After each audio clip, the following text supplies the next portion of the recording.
இவன் எங்க வந்தான்? அடடே வா சிவா, எப்படி நல்லா இருக்கல்ல?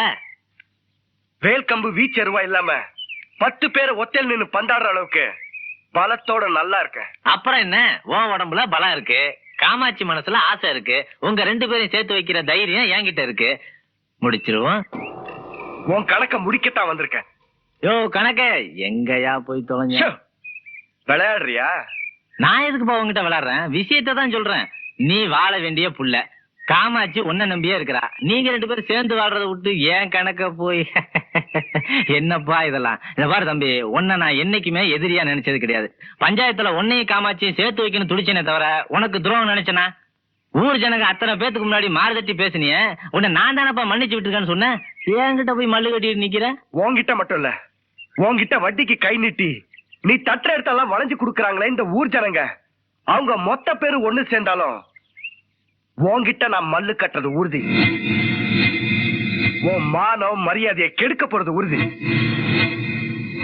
உன் சாவுக்கு நான் தான் பொறுப்பு. இந்த பாரு தம்பி, என்னை பத்தி உனக்கு தெரியாது. அந்த யமனே என்கிட்ட வந்தாலும் அவனையும் நான் ஏமாத்திடுவேன். எமனை வேணாலும் நீ ஏமாத்தலாம், இவனை ஏமாத்த முடியாது.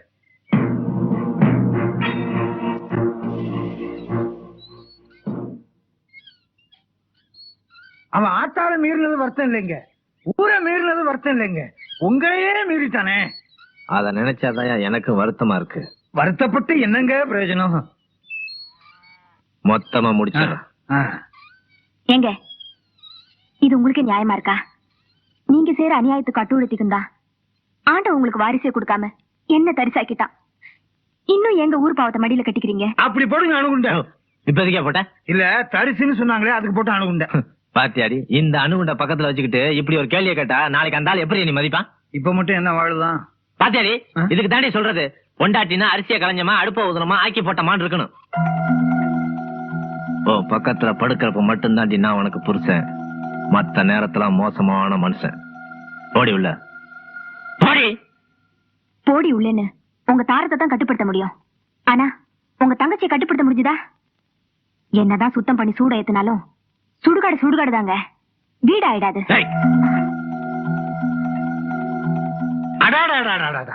எவ்வளவு பெரிய சூடான விஷயத்தை சூடத்துல காட்டிட்டு போறாங்க. கழுதைக்கு தெரியுமா கற்பூர வாசனை? உங்களுக்கு சொல்லலைங்க, இது ஊருக்கு போட்டு அணுகுண்டு.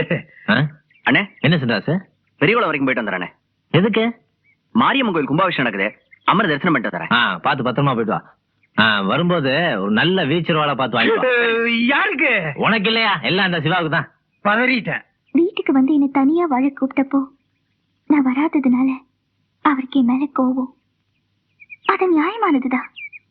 இருந்தாலும் இந்த பிரச்சனையில என்னால சட்டுன்னு ஒரு முடிவுக்கு வர முடியல. ஊர் பிரச்சனையா வேற ஆயிடுச்சு. ஊர் என்னங்க பெரிய ஊர்? இந்த ஊர்ல எதுக்கு எடுத்தாலும் குத்தங்கள் நடிப்பாங்க, குதர்க்கமா பேசத்தான் செய்வாங்க. இந்த ஊர்ல இருக்கிற வரைக்கும் நீங்க நிச்சயமா நிம்மதியா வாழவே முடியாது. அதனால உடனே இங்க இருந்து ஓடி போயிருங்க. எங்கேயாவது நீங்களும் சிவாவும் சந்தோஷமா வாழணும், அது எனக்கு போதும். அதுக்காக நான் எந்த உதவியும் செய்யறதுக்கு தயாரா இருக்கேன். ஆஹா, ரொம்ப நல்லா இருக்கியா நீ சொல்றது? இந்த கல்யாணம் நடந்ததே தப்புன்னு ஊர் நன்மைக்காக ஒட்டுமொத்தமா நாங்க சொல்லிட்டு இருக்கோம். நீ என்னடா ஊரை விட்டு ஓட சொல்ற? ஒண்ணு செய், அந்த சிவா மட்டும் தனியா ஓட சொல்லியா? சும்மா சின்ன சொல்ற. அண்ணே உடனே அவனை ஒரு வழி பண்ணிடுறேன். யார அவனைய பிடிச்சிருக்கான்? தெரிஞ்சோ தெரியாமல நமக்கு சாதமா ஊரை விட்டு ஓடணும்னு பாக்குறாங்க, அதை கெடுத்துருவோம் போல இருக்கு. தலைவரை எப்ப 2 பேரும் ஊரை விட்டு வர்றதுன்னு முடிவு பண்ணிட்டாங்களோ, இனிமே 18 பட்டி பஞ்சாயத்து இல்ல 18,000 பட்டி பஞ்சாயத்து கூடி தீர்ப்பு சொன்னாலும் அவங்க ஓடுறதுதான். அவங்க ஓடுற வழி நாம ஏன் குறுக்க அனுப்பானே? வாங்க போலாம். ஓடிக்கமா நில்லுங்க. ஊரை விட்டு ஓடி போற அளவுக்கு நாங்க கோழியும் இல்ல, நாங்க செஞ்சது அவ்வளவு பெரிய தப்பும் இல்ல. ஏதோ எங்க மேல இருக்கிற அன்புனாலதான் இவர் அப்படி சொல்லிட்டாரே தவிர என் சிவா அப்படி ஒரு முடிவுக்கு எப்பவும் சம்மதிக்க மாட்டாரு. போராடியாவது இந்த ஊர்லயே நாங்க சந்தோஷமா வாழ்ந்து காட்டுறோம். உங்களை எதுக்குறதுன்னா அவ்வளவு பெரிய விஷயம் இல்ல. என்ன பாக்குற? இன்னைக்கு உனக்கு பிறந்த நாள், அதனாலதான் பட்டுப்புடவை வாங்கிட்டு வந்திருக்கேன். நீ என்ன யோசிக்கிறேன்றது எனக்கு தெரியுது. நீ வெள்ளப்புடவை கட்டிக்கிட்டேங்கிறதுக்காக ஒரு தாய் ஸ்தானத்துல இருக்கிறனா, அதை எப்படி உனக்கு கொடுக்க முடியும்? இத பாருமா, பிறந்த நாள் அதுமா சும்மா அழுதுட்டு இருக்காத. நீ இங்க கொஞ்சமாவது சந்தோஷமா இருக்கிறதுனாலதான் நான் அங்க நிம்மதியா இருக்கேன். அதை கெடுத்துறாத. எப்படியோ பிறந்த நாள் அதுமா சந்தோஷமாயிரு. அண்ணி, உங்க பிறந்த நாள் என்கிட்ட சொல்லவே இல்லையே அண்ணி. என்னைக்கு உங்க அண்ணன் என்ன விட்டு போனாரோ அன்னைக்கு என் பிறந்த நாளும் அவரோட போயிடுச்சு. லட்சுமி, சரி அண்ணி, என் பிறந்த நாள் பரிச நீங்களே உங்க கையால செண்பகத்துக்கு கொடுத்துருங்க. சரி, நான் கிளம்புறேமா? ஐயோ, சாப்பிட்டு போங்க அண்ணி. ஐயோ, உங்க அண்ணனுக்கு தெரியாம வந்திருக்கேன். நான் வரேங்க அண்ணி, வீடு வரைக்கும் கூட வரேன். செண்பகம், அண்ணிய வீட்டுல விட்டு வரேன். சரி, நீ வீட்டுக்கு போமா. அடிக்கடி வீட்டுக்கு வந்து போங்க அண்ணி, அப்பதான் எனக்கு கொஞ்சம் ஆறுதலா இருக்கும். எனக்கு வருத்தமா இருக்குமேம்மா.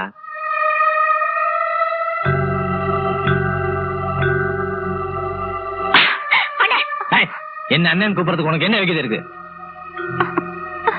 ஏண்டி, எனக்கு ஆகாதவங்கன்னு தெரிஞ்சிருந்தோம் அவங்க வீட்டுக்கு போய் பட்டுப்புடைய பரிசா கொடுத்துட்டு வரியா?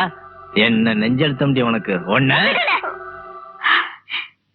அன்னைக்கு ஏதாவது ஒண்ணாச்சு, அப்புறம் என்ன நடக்கும்னு எனக்கே தெரியாது. இனிமே என்ன நடக்கணும்? உன்னாலதான் இந்த ஊர்ல மானம், மரியாதை, கௌரவம், அந்தஸ்து எல்லாம் தான் காத்துல பறந்து போச்சா? ஆனா உயிர் இன்னும் உடம்புல தானே இருக்கு. லட்சுமி, என்ன மன்னிச்சிருங்க நீ.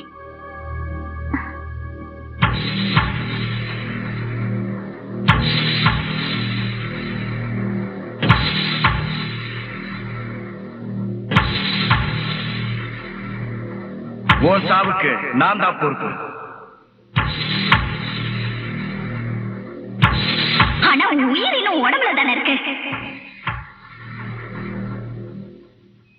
அண்ணே, என் கல்யாணத்துக்கு இப்ப என்னென்ன அவசரம்? என் கருமாதி சில பேர் அவசரப்படுறாங்களே. அண்ணே, என்னென்ன சொல்றீங்க? அது சொன்னாலும் உனக்கு புரிய போறது இல்ல. மாணிக்கத்தோட தங்கச்சி செண்பகத்தை உனக்கு கல்யாணம் பண்றதா தீர்மானிச்சிட்டேன். அதை புரிஞ்சுட்டா போதும். அண்ணே, என் கல்யாணத்தை பத்தி அத நான் தான் டிசைட் பண்ணும். டிசைட் பண்ணிட்டேன். போய் வேலையை பாரு, போ.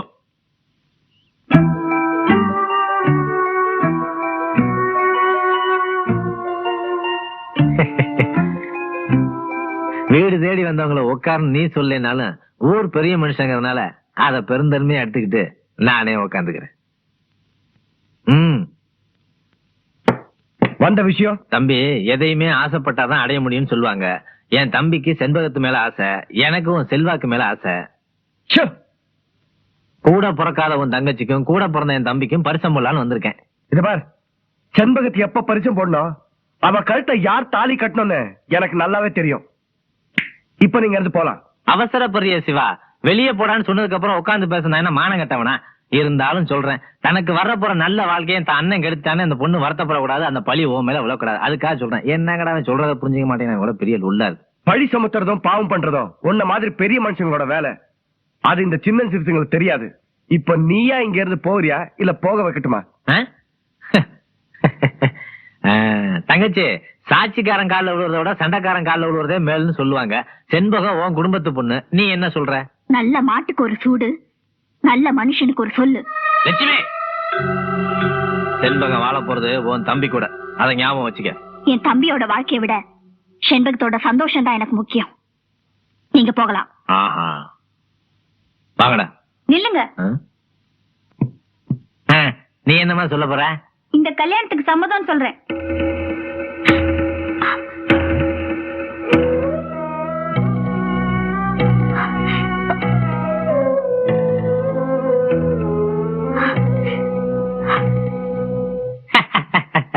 அரங்கோப்புறானே, இது நல்லா இருக்க. செவனேன்னு உங்ககிட்டே வந்து கேட்டுக்கலாம் போல இருக்க. செண்பகம், அண்ணா, உனக்கு அவருக்கு 1000 வழக்கு இருக்கலாம். அதுக்காக எனக்கு வர நல்ல வாழ்க்கையை கெடுக்கிறது எனக்கு கொஞ்சம் கூட பிடிக்கல. பாத்தீங்களாயா, நான் சொல்லி வாய மூடல. நான் சொல்றதான் சரின்னு அந்த பொண்ணும் சொல்லிடுச்சு. இந்த காலத்து சின்ன சிறுசுங்களை பத்தி இதுங்களுக்கு ஒண்ணும் தெரியாது, நமக்கு தான் தெரியும். எப்படி?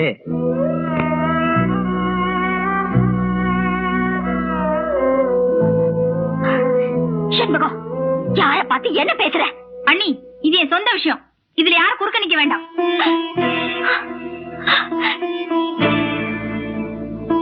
நீங்க தட்டை என்கிட்ட கொடுங்க. தட்டை எடுத்து கூட. வர்ற ஆவணி மாசம் 6ஆம் தேதி நல்ல முகூர்த்தம். அன்னைக்கு கல்யாணத்தை வச்சுக்கோங்க. பொத்திசாலி பொண்ணு, பழச்சிக்க. தங்கச்சி வரட்டுமா? வாங்க, உலகம் ரொம்ப பாஸ்டா இருக்கு.